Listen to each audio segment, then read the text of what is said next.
இன்னைக்கு கொள்ளையடித்த பணத்தை எல்லாம் கணக்கு போட்டு கொடுத்துட்டாங்கன்னா ஒவ்வொருத்தருக்கும் 2 கோடி ரூபாய் சொத்து இருக்கிற மாதிரி நம்ம பண்ண முடியும். அந்த அளவுக்கு கொள்ளை, வெளிநாட்டில் சொத்து சேர்க்கறது, இண்டஸ்ட்ரி பண்ணுறது, என்னென்ன பண்ணுறாங்க. எல்லா சாராய கடையிலையும் மூட சொல்லுங்க. வேணாம், இன்னும் 2 மாதம் தானே இருக்குது, சாராயமே வேணாம். சரி, குடிக்கிறவங்க கஷ்டப்படுவாங்களான்னா அவங்களுக்கு வருங்க, நான் வழி சொல்கிறேன். பள்ளிக்கூடத்து பிள்ளைங்க போய் சாராயம் எப்படி வாங்குறாங்க? நீ கடை வச்சிருக்கிறதுனால தானே போய் வாங்குறாங்க. பொண்ணுங்க போய் வாங்குறாங்க சார். இப்போ திருக்கழுக்குன்றத்தில் பஸ்ஸில் போகிற பொண்ணுங்க மாறி மாறி பீர் மாற்றி குடிச்சிட்டு போனாங்க, நம்மளே பார்த்தோம். அண்ணா சொன்னது பிச்சை எடுத்து நடத்துகின்ற நிலைமை வந்தாலும் நான் மதுவிலக்கு ரத்து செய்ய மாட்டேன்னார. நீங்கள் அண்ணாவனுடைய பேரை சொல்கிறீங்க, போகிறீங்க வரீங்களே, அதையாச்சும் அட்லீஸ்ட் அதை பண்ணுங்க. முதல்ல அண்ணா முதலமைச்சராக இருக்கும்போது தமிழ்நாட்டினுடைய வருமானம் 200 கோடி. அண்ணா முதலமைச்சர் இன்னைக்கு 3 லட்சம் கோடி. அதோட நீ 10 லட்சம் கோடி கடன் வாங்கி வச்சிருக்கீங்க.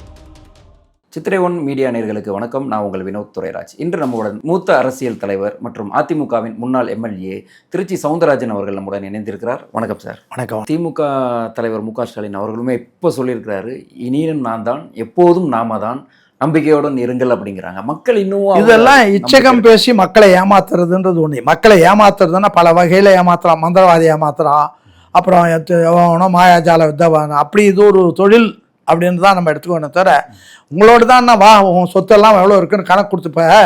பெரிய அண்ணா இது எம்ஜிஆர் கட்சி ஆரம்பித்த போது சொன்னார். என்ன சொன்னாருன்னா, ஊழலிலோ லஞ்சத்திலோ சேர்த்த சொத்துக்கள் அத்தனையும் பறிமுதல் செய்யப்பட்டு அரசுடைமையாக்கப்படும்.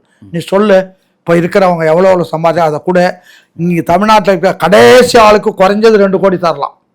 இவங்க இன்னைக்கு கொள்ளையடித்த பணத்தை எல்லாம் கணக்கு போட்டு கொடுத்துட்டாங்கன்னா ஒவ்வொருத்தருக்கும் 2 கோடி ரூபாய் சொத்து இருக்கிற மாதிரி நம்ம பண்ண முடியும். அந்த அளவுக்கு கொள்ளை, வெளிநாட்டில் சொத்து சேர்க்கறது, இண்டஸ்ட்ரி பண்ணுறது, என்னென்ன பண்ணுறாங்க. இப்போ எங்கூட சில பேர் ஒன்றும் இல்லாமல் எங்கிட்ட சம்பளத்துக்கு இருந்தவங்கலாம் இன்றைக்கி லட்சக்கணக்கான கோடிக்கு சம்பளத்தை வருவாய் சொத்து உள்ளவங்களாக மாறிட்டாங்க.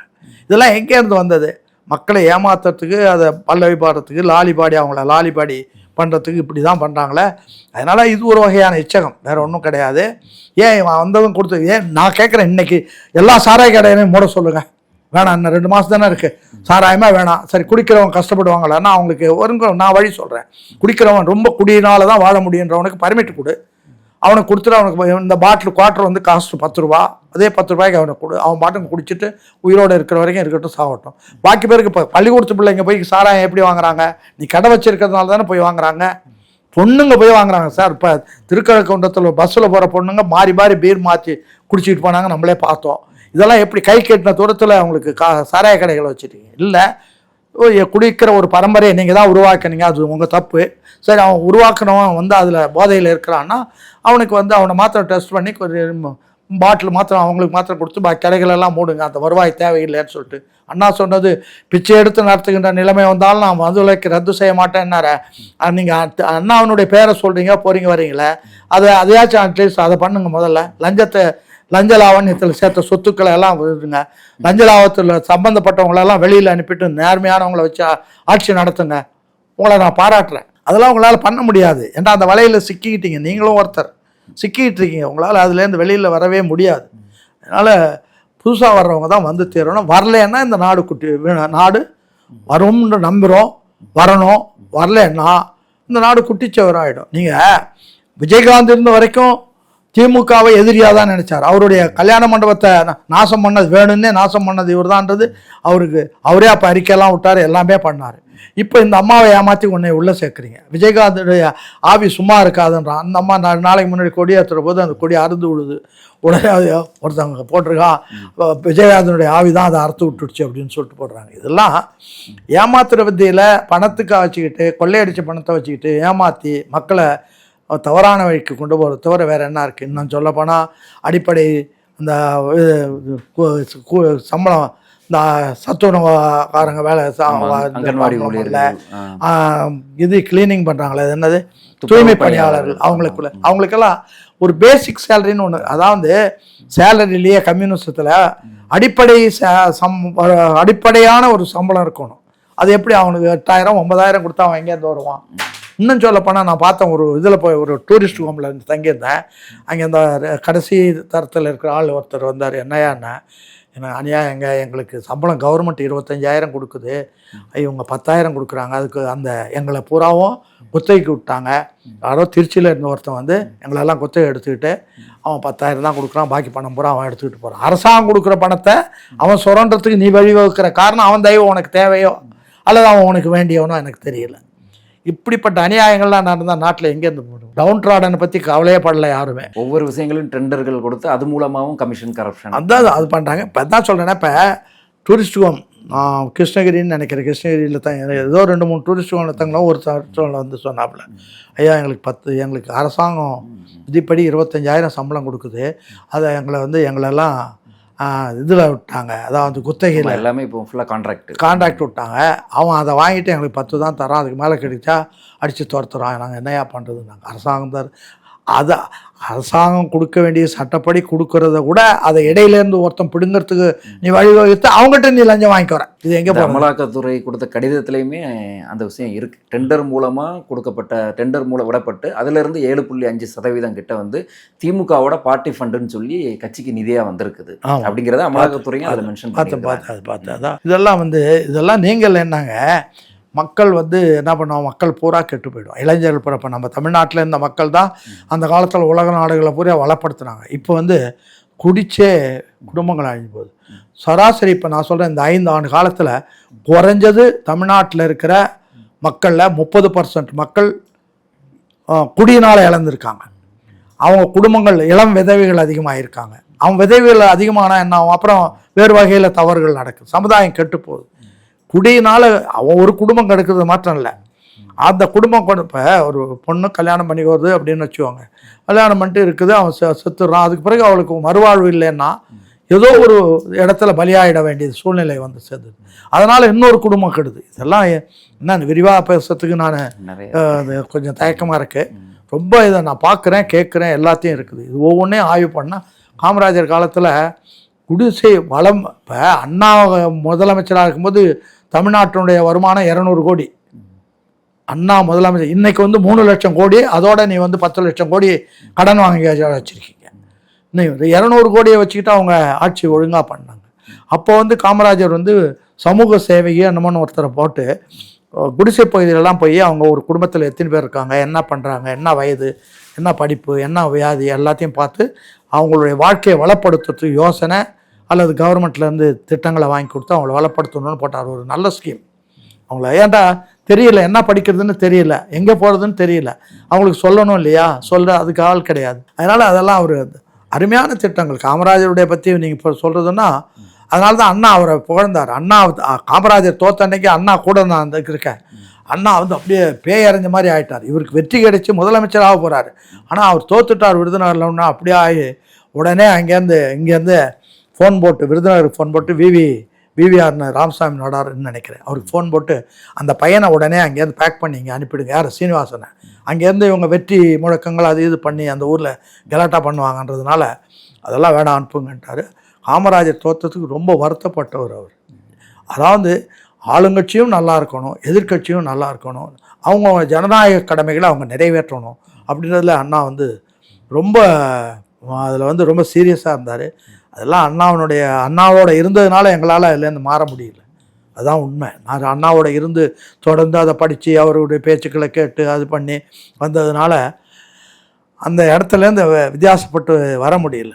இதுதான் விஷயம். அதனால் இன்றைக்கி இருக்கிற இளைஞர்கள், தாய்மார்கள், பெரியவர்கள், அறிவுஜீவிகள், இன்னும் சொல்லப்போனால் கேட்குறேன், எம்எல்சி இருந்தது, லெஜிஸ்லேட்டிவ் கவுன்சில் இருந்தது, அதை ஒழிச்சு கட்டிட்டு அது நான் கொண்டாடுறோம்னு கருணாநிதி காலத்தில் சொல்லிகிட்டே போட்டு அது ஒரு கேஸை போட்டு அப்படியே கேஸில் நிற்குது. நான் தீர்வு வரல. இப்போ கேட்டிங்கன்னா என்ன சொல்லுவாங்க, அது கோர்ட்டில் கேஸில் நிற்குதுன்னு. எம்எல்சி வந்தால் இந்த கட்சிக்கு அப்பாற்பட்டவர்கள், அதாவது யார், படித்தவர்கள், அறிஞர்கள், பட்டதாரிகள், இதை மாதிரி ஒவ்வொருத்தருக்கும் சீட்டு இருக்குது. ஒரு 60 பேர் அதில் வருவாங்க. அவங்க எதையும் எதிர்பார்க்காமல் நியாயங்களை பேசுவாங்க. அது உலகத்துக்கு வெளியில் தெரிய போது ஆளுங்கட்சி கொஞ்சம் பயப்படும். இன்றைக்கி அதையே முடமாக்கியாச்சு. யாரும் பேசக்கூடாது, எதிரியும் பேசக்கூடாது, எதிர்கட்சியையும் ஊமையாக்கிடணும் அப்படின்னு சொல்லிட்டு நடத்தினா அதுக்கு பேர் என்ன? நல்லா யோசனை பண்ணால் ரொம்ப வருத்தம் தான் அதிகமாக வரும். இப்போ நான் சொல்கிறதுல ஏதோ பேட்டி கொடுக்கணுன்னோ அல்லது பேசணுன்னோ இல்லை.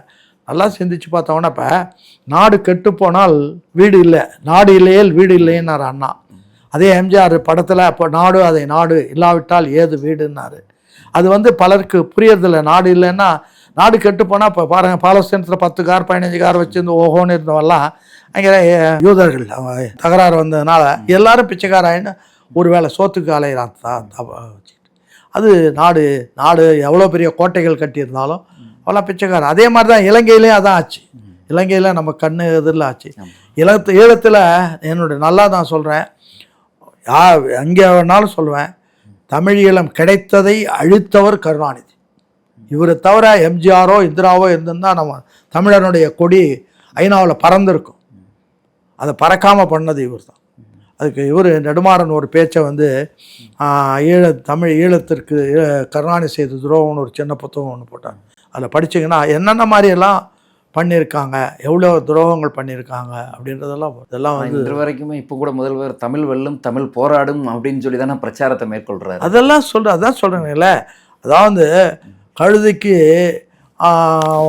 இதுன்னு பட்டம் கொடுக்குற மாதிரி தான் இது வருமே தவிர வேறு ஒன்றும் கிடையாது. சொல்கிறது அப்புறம் ஏழைகளை ஏமாத்துறதுக்காக தானே. இப்போ அந்த காலத்தில் இந்த கோயிலுக்கு வந்தால் அது நீ சொர்க்கம் கிடைக்கும், இங்கே வந்து சுகபோகமாக வாழலாம், ரொம்ப ஊர்வசெல்லாம் ஆடுவாங்க, அதெல்லாம் பார்க்கலாம் போகலான்னு சொல்லி தானே ஏமாத்தினானுங்க.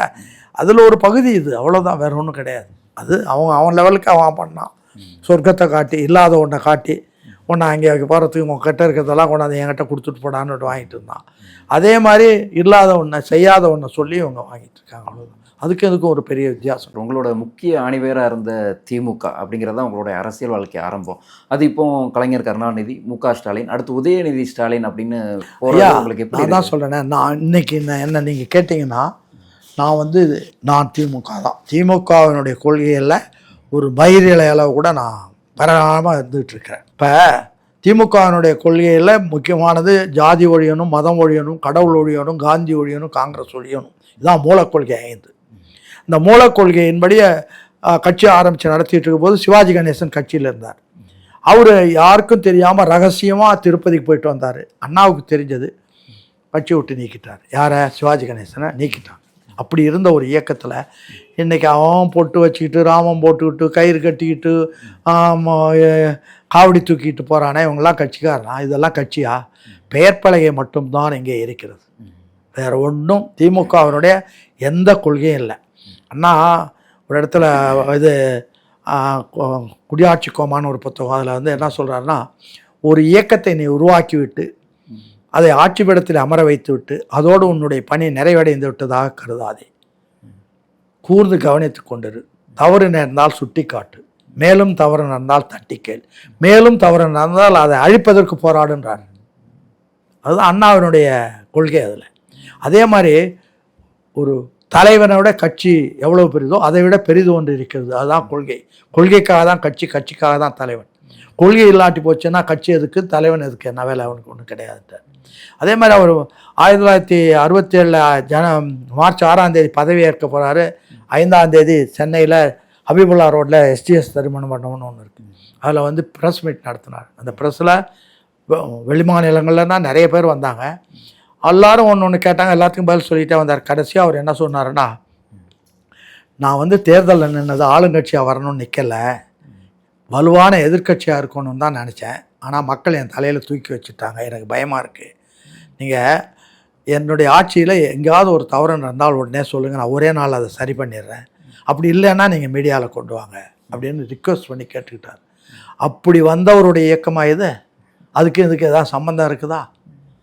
அதே மாதிரி தொண்டர்களை சும்மாவே வச்சுருந்தா தவறு பண்ண ஆரம்பித்தா என்ன பண்ணுறதுன்னு அவர் தான் சீரணியை உருவாக்கி கட்சிக்காரங்களெல்லாம் சீரணியில் வச்சு, நீங்கள் அவங்கவுங்க ஊரில் இருக்கிற வேலைகள், குளம் வெட்டுறது, குட்டை வெட்டுறது நீங்கள் வெட்டுங்க, அல்லது கட்டடங்கள் எதாவது பள்ளிக்கூடம் அது இது கட்டுறதுனா கட்டுங்க, அதுக்கு வேண்டிய இரும்போ கல்லோ சிமெண்ட்டோ வேணால் அரசாங்கம் கொடுக்கும், ஆனால் உழைப்பு உங்களை தான் இருக்கணும் அப்படின்னு தான் ஆரம்பித்தார். அதை க்ளோஸ் பண்ணாங்க. அதோடு மட்டுமல்ல, சென்னையில் இப்போ 100 டிவிஷன் தான். அந்த 100 டிவிஷனில் ஒவ்வொரு டிவிஷன்லேயும் 2 இடங்கள் பொதுக்கூட்டம் நடக்கிறதுக்குன்னு ஒதுக்கணும். மிக்க பெரிய கூட்டம்னா சீரணி மெரினா கடற்கரையில் நடத்தணும்னு ஏற்பாடு பண்ணார். அதெல்லாம் இன்றைக்கி கூட்டம் போடுறதுக்கே யாருக்கும் பர்மிஷனே கிடையாது. போலீஸ் பர்மிஷன் கொடுத்தா நடத்தலான்னு இருக்குது. அதுவே நாங்கள்லாம் கட்சி ஆரம்பித்த காலத்துலேருந்து இருந்தோம். 85 86 வரைக்குமே அந்த மாதிரி ஒன்றும் போலீஸ் பர்மிஷன் கிடையாது. பிறகு இவங்க தப்பு நிறையா பண்ண ஆரம்பித்ததும் கூட்டம் போட்டு அவன் அங்கங்கே நாராக பிச்சை எடுத்துக்கிட்டு வந்தபோது பார்த்தாரு, இது மாதிரி போட்டு தெருவாக அசிங்கப்படுத்துகிறாங்க அப்படின்னு சொல்லிட்டு உடனே எந்த கூட்டம் நடத்தாதா இருந்தாலும் போலீஸ் பர்மிஷன் வேணும்னு இவர் தான் ஆர்டர் போட்டார். யார்? கருணாநிதி. மற்றவங்கள வாய் அடிக்கிறது எல்லாம் ஜனநாயக அண்ணா ஜனநாயகத்தை திறந்து வச்சாரு, இவர் எல்லாத்தையும் குழி தோண்டி போயிச்சுட்டார். நான் அதனால தான் சொன்னேன், அண்ணாவனுடைய சமாதியை கருணாநிதியில் கொண்டு புதைக்காதீங்க. கருணாநிதி நீங்கள் பெரிய கோயிலே கட்டுங்க, அதை பற்றி இல்லை. அங்கே கோச்சு அண்ணாவை வாட்ச்மேன் மாதிரி ஆக்கிடாதீங்கப்பா அப்படின்னு ஒரு அறிக்கையை விட்டார். இப்போ அது வந்து அண்ணாவை இது பண்ணுறதுக்கு தான், சிறுமைப்படுத்துறதுக்கு தான் அங்கே கொண்டே கருணாநிதியை வச்சது. அதே மாதிரி இப்போ நான் கேட்குறேன், இப்போ அண்ணா முதல்லலாம் கருத்தரங்கம், பட்டிமன்றம், அது இதெல்லாம் நடக்கும். அப்படி தான் வளர்ந்தது திமுக, அப்படி தான் மக்கள் மத்தியில் பிரச்சாரம் பண்ணோம்.